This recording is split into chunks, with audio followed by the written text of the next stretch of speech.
Boa noite. Ontem eu postei um vídeo, né, falando sobre a perda dos meus pacientes. Meus pacientes são terminais, são graves, né? Eu tinha feito aquele vídeo para uma paciente que estava partindo, né? E eu comentei sobre as mortes do Covid, né? Falei que morrer, né, pacientes que estão morrendo, né, pelo Covid sofrem muito, é uma morte muito sofrida. E porque, na verdade, o que se falava muito assim, parece que eles estão morrendo afogados, porque eles tentam respirar e não conseguem. Eu vou fazer uma pequena correção, porque assim, quando essa doença, esse vírus surgiu, né, que gerou toda essa pandemia, que era uma coisa que nós nunca tínhamos passado, eles falavam o seguinte, que era uma pneumonia, como se fosse uma pneumonia ou uma gripe, e era isso, basicamente pulmonar, né? Com o passar dos dias, e não digo nem dos meses, foram dos dias, outras complicações nos pacientes foram surgindo. Tromboses, né? E eu não sei se vocês sabem, mas a trombose não dá só na perna, por exemplo, como a gente conhece.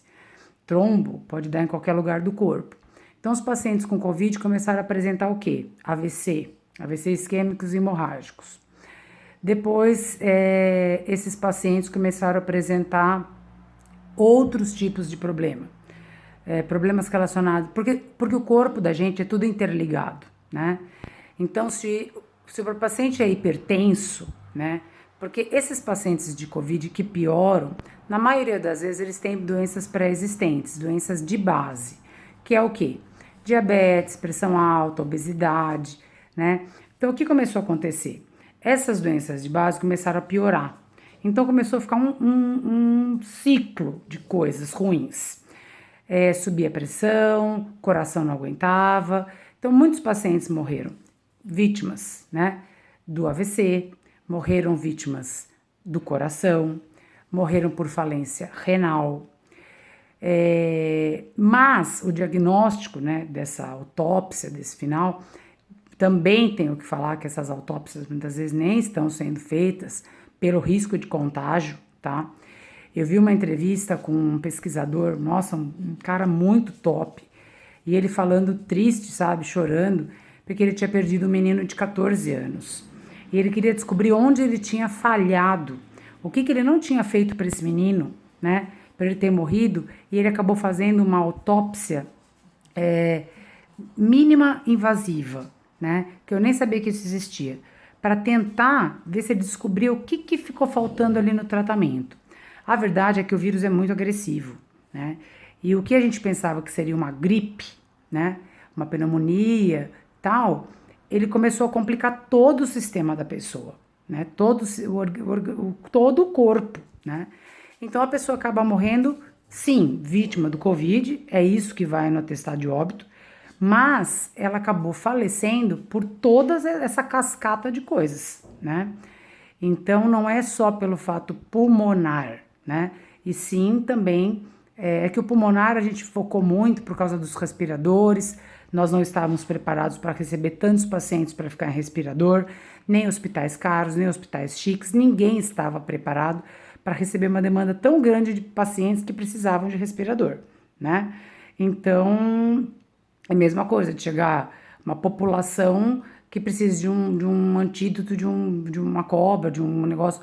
Ninguém está preparado para tanta quantidade, né? Nós já perdemos muita gente. E o que acontece? Começou a discussão econômica. Eu sei que a gente precisa discutir também a parte da economia, né? Eu preciso trabalhar também, eu preciso comer, eu preciso ir ao mercado, né? Preciso que o posto de gasolina esteja aberto.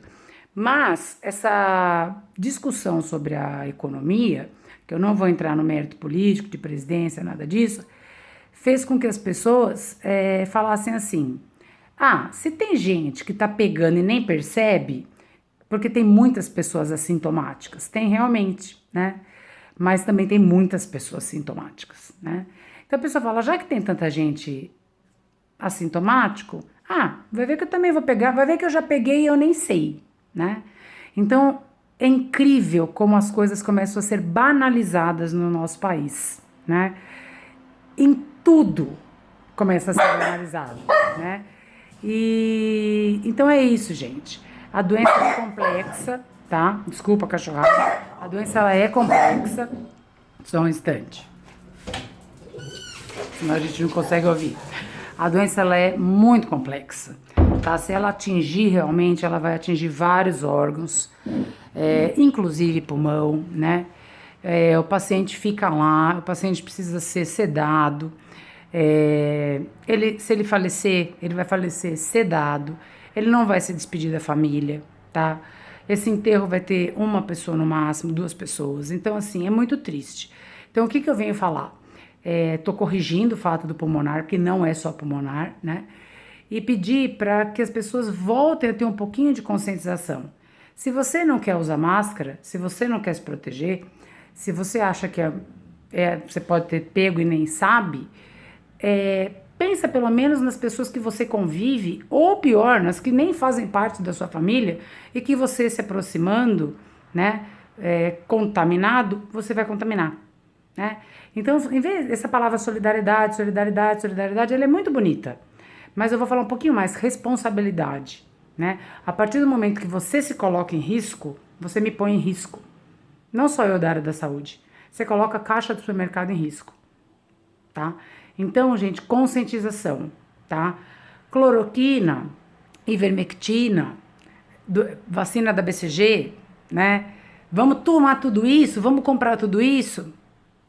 Eu não faria isso, né? Não existe nenhuma comprovação sobre a eficácia desses medicamentos. Não quero criar nenhuma polêmica, mas até a cloroquina eu tenho de perto visto pacientes que usam cloroquina. E a BCG é uma vacina para bebês, né, recém-nascidos. E tudo é muito cedo. Então, assim, tenham cautela no que vocês escutem, tenham cautela nas coisas que vocês fazem. Sabe o que está acontecendo? A ivermectina era um remedinho parasitário, barato, né? E que agora não se acha e está caríssimo. E os pacientes que têm doenças parasitárias não estão encontrando medicamento, né?